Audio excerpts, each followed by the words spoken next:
Excuse me. Pardon me. Hey, sit down.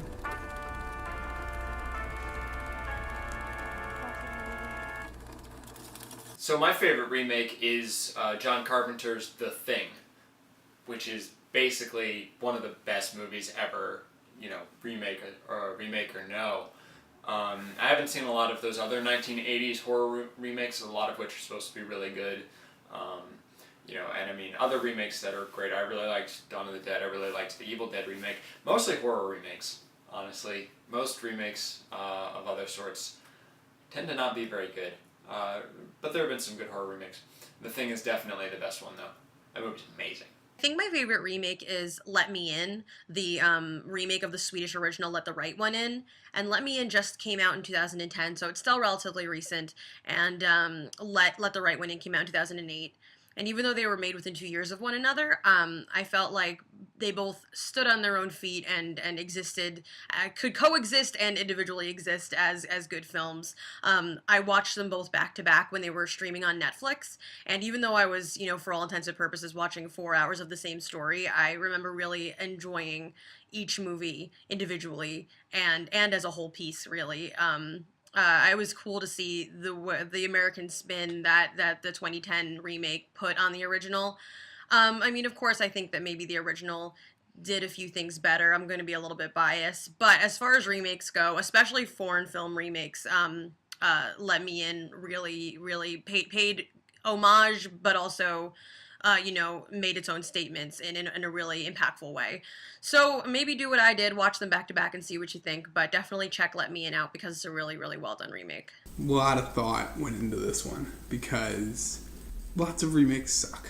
So it's hard to pinpoint the good ones. And when you do think of them, the originals are usually really good too. So it's like, well, was it even necessary? Should it have happened? Yes, no, blah, blah, blah. But I figured out one, and thus it's my favorite. One that just absolutely had to happen.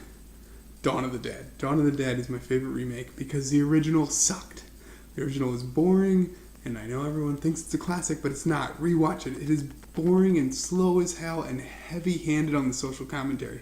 It doesn't work as a movie. It's just plotting and slow and dull. Even though they're zombies. How do you make zombies dull? How does the master of zombies, Romero, make zombies dull? I have no idea what happened with Dawn of the Dead, but it's so boring. And then the remake comes along, and it's fast-paced, it's funny, it still has a social commentary, it's well done.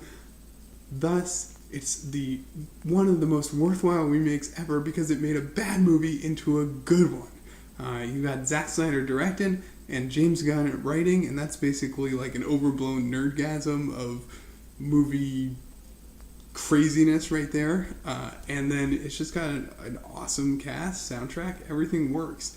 It updated the original to an actually fun zombie movie instead of a slow-paced social commentary, which puts you to sleep.